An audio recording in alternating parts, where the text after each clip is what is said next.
진짜 궁금한 거 여쭤보도록 할게요. 오늘 330 오네요. 시간은 증권시장부 박순엽 기자와 함께합니다. 안녕하세요. 네, 안녕하세요. 네. 새 정부 출범하고 나서 더 뜨겁습니다. 왜냐하면 그렇죠. 이재명 대통령이 네. 코스피 5천 시대를 이제 공언을 했기 때문에 이에 따라서 이제 정책도 따라갈 것이라는 기대감 때문인데, 그래서 오늘 저희 앞서 마감 시장에서도 봤지만 코스피가 2,900선 이제 2,900선 바짝 다가왔어요. 네. 네, 맞아요. 허니문 랠리 이어갈 수 있을까? 이거 관심 가지시는 분들 참 많거든요. 맞아요. 네. 뭐 제가 한 2주 전이었나요? 예. 3천을 네. 전망하는 그 그러셨지요. 리포트들이 많다라고 네. 말씀을 드렸는데 어느새 이제 3천에 거의 코앞에 다가와 있는 것 같습니다. 예. 주식 국내 코스피 지수 보면 지난 4월 초에 뭐 관세 때문에 많이 이렇게 영향을 받았을 때만 해도 2,300선 밑으로 떨어진 적도 있었거든요. 그게 딱 2달 전인데 2달 만에 20% 이상 오르면서 코스피가 지금 2,870선 그리고 2,900선 이렇게 이제 너무 볼 수 있는 그런 수치까지 올라왔는데요. 같은 기간에 미국 S&P 500이나 이제 일본에 있는 니케이 같은 경우에는 네. 뭐 이 정도, 그리고 국내 지수보다 훨씬 덜 올랐다는 점 보면은 주요국 증시 중에서도 아무래도 단연 이렇게 돋보이는 흐름이 아닐까 싶습니다. 그 몇 주 전에 이제 코스피 3천 관련해서 네. 얘기해 주시면서 여러 이제 조건들을 말씀해 주셨어요. 맞아요. 그런데 또 가장 큰 요인으로 첫 번째로 언급하셨던 것이 바로 외국인 수급이거든요. 그렇죠. 이것이 이제 따라붙으면서 더 힘을 받나 봐요. 네, 맞아요. 음. 이번에 상승하는 것들을 수급으로 보면 가장 핵심 동력으로 꼽을 수 있는 게 이제 외국인 투자자 이제 네. 자금 유입인데요. 최근 한 달간 코스피 시장에서 이제 4조 7천억 정도 순매수했는데요. 뭐 오늘 것까지 포함하면은 훨씬 더 5조 가까이 되는 네. 금액을 순매수했다라고 볼 수 있을 것 같습니다. 네. 특히 대형주 위주로 이제 집중을 매수하면서 지수 상승을 이끌었고요. 외국인들이 이렇게 우리나라 주식을 사게 된 데에는 이제 지난해 12월에 이제 계엄 이후에 1,480원대까지 이제 환율이 올랐었는데 원달러 네. 환율이 이제 점차 하향 안정하기 시작해서 최근에는 1,350원대까지 내려온 영향이 아무래도 이제 외국인들한테는 국내 주식이 매력적으로 보이기 시작하는 원인이 아닌가 싶습니다. 네. 그리고 제가 서두에 좀 언급을 드렸지만 새 정부의 정책 기대감도 역시나 한 몫을 하고 있다. 이렇게 평가할 수 네, 있겠죠. 그렇죠. 네. 지금 이재명 정부가 들어서고 나서부터 자본시장 활성화 그리고 상법 개정안 추진, 상법 개정 추진 같은 경우에는 지난주였나요? 지난주 네. 이미 민주당에서 발의를 했고요. 네. 그다음에 추가 경정 예산 같은 경우에도 이재명 대통령이 신속하게 빨리 처리를 해라라는 지시를 한 것 이렇게 말씀하시면서 이제 굵직한 정책들을 잇따라 내놓고 있는 점에서 이제 투자자들이 이런 정책들이 시장에 유동성을 공급하고 이제 뭐 자본시장 활성화라는 게 뭐 자사주 소각 등 이런 것들인데 이제 기업 가치를 높이는데 긍정적으로 이래 작용할 거라는 그런 기대감 등이 이렇게 작용하면서 아무래도 지수를 이끌고 있는 것 같습니다. 네.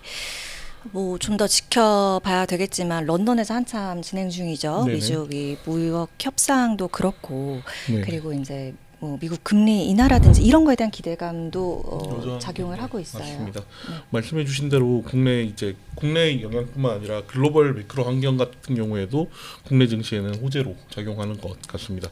뭐 방금 말씀하신 대로 런던 같은 경우에 지금 미국 관세 협상, 그다음에 미국 연준 같은 경우에는 금리 인하 압박을 받고 있고요. 그다음에 중국과 미국과 이제 무역 긴장 완화 이런 것들이 국내 기업의 수출 개선으로 또 이어질 수도 있기 때문에. 증시에는 또 이런 것들도 호재로 작용하고 있다라고 볼 수 있을 것 같습니다. 금리 인하 할 수밖에 없어요. 금리 인하 가능성이 좀 크죠. 이제 영향을 봤을 때는 금리 인하할 가능성이 하반기에는 열려 있다. 좀 더 크다라는 게 라고 이제 시장 생각인 바라보시는 것 것 같아요. 같아요. 네. 그럼 증권가에서는 지금 상황을 어떻게 바라보고 있습니까? 네. 이제 뭐 오늘 나온 보고서 위주로 제가 좀 살펴보고 네. 왔는데요. 흥국증권 같은 경우에는 코스피가 3,050선까지 오를 수 있다 하반기에 이렇게 전망을 했습니다. 새 정부 출범 앞에서 말했던 새 정부 출범과 주주 친화적 정책이 본격화하면서 이제 기대감으로 밸류에이션 개선 효과가 구체화할 수 있다라는 전망인데요. 네. 그렇지만 또 하나는 이제 이익 전망 같은 경우에는 미국과 관세 정책이 언제든 불확실성을 유발할 수 있기 때문에 경계와 기대가 공존하는 상황이다라고 말을 했습니다. 그리고 하나투자증권 같은 경우에는 미국 관세 정책이 일부 관세를 제외하면 너무 덥네요. 오늘 그 에어컨을 네. 네네. 합의가 진행 중이라는 점을 눈여겨봤습니다. 네. 그리고 5월 말에 한국은행 금리 인하가 유동성을 확대했고 이 자금이 증시에 유입되고 있다고 설명을 했습니다. 네. 그리고 지금 이제 수급상으로 갖고 있던 주식을 팔아서 포트폴리오를 재편하는 게 아니라 네. 유동성으로 새로 들어온 돈이 주식을 사는 힘이 더 강해서 순환매 중이더라도 기존 주도 업종이 파괴되지 않고 다른 종목들이 오르면서 지수 전체적으로 오르는 현상이 나타나고 있다라고 분석을 했습니다. 결국 이렇게 두 곳 모두 코스피가 더욱 오를 수 있다는 전망을 내놓은 건데요. 골드만삭스 같은 경우에도 최근 한국 증시에 대한 투자 의견을 중립에서 비중 확대로 올리면서 코스피 목표치를 2,900에서 3,100으로 올렸습니다. 업종별로는 어떻게 대응을 하면 좋을지 고민하시는 투자자분들을 위해 조언 네네. 주신다면. 외국인 매수세가 집중되는 반도체나 금융, 지주사 이런 게 대형주들이 강세를 보이고 있는데요. 여기에 조선이나 방산, 원전 같은 수주 기반 산업도 여전히 실적이 탄탄해서 피크아웃 얘기를 하시는 분들도 있지만 아직 여전히 탄탄하다는 평가가 있습니다. 실제로 아까 말씀하신 대로 K2 전차라든지 그다음에 오늘 보니까 조선 같은 경우에는 HD 현대중공업이 컨테이너선 수주를 했고요. 네. 그런 것들처럼 이제 수주가 계속 되고 있어서 여전히 탄탄하다라고 보는 전망이 많은 것 같습니다. 네. 그리고 이렇게 단기 급등 같은 거 느끼시는 분들이라면 바이오나 화장품, 엔터 같은 그동안 소외됐던 업종에 눈을 돌리는 것도 전략이라는 조언이 있습니다. 이런 종목들은 이제 중국과의 관계 개선으로 좀 주목을 받는 업종이라고 볼 수 있을 것 같습니다. 네.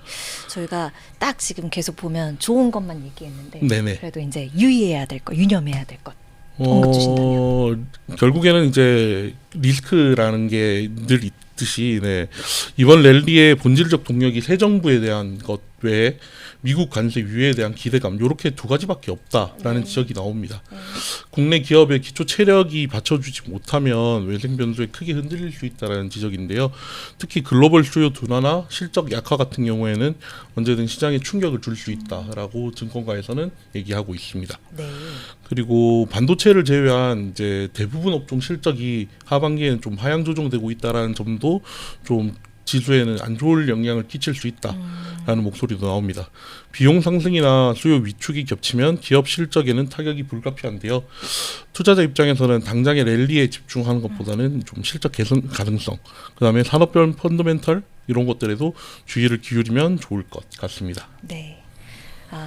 오늘 좀 정리를 해드리자면 새 정부의 정책에 대한 기대감 그리고 외국인 자금 유입 이것은 이제 좋은 여건이고 네네. 하지만 이제 리스크 요인도 당연히 챙기가면서 가야 된다 이렇게 이제 말씀을 주시는 거겠지요? 네, 맞습니다. 네. 시장 기류가 계속 바뀔 수가 있는데 이럴 때마다 판단을 잘 하시는 게 좋을 것 같습니다. 네. 단기 급등장 이어진다 하면은 결국엔 조정 없는 상승은 없다. 라는 이게 격언이 있듯이 네. 또 숨 고르는 구간이 올 수 있기 때문에 리스크 관리까지 하시는 게 좋을 것 같습니다. 네, 알겠습니다. 이제 코스피 3,000 시대를 앞두고 우리 박순혁 기자와 함께 어떤 시선으로 시장 바라보면 좋을지 정리해봤습니다. 오늘 여기서 마치도록 할게요. 고맙습니다. 네, 감사합니다.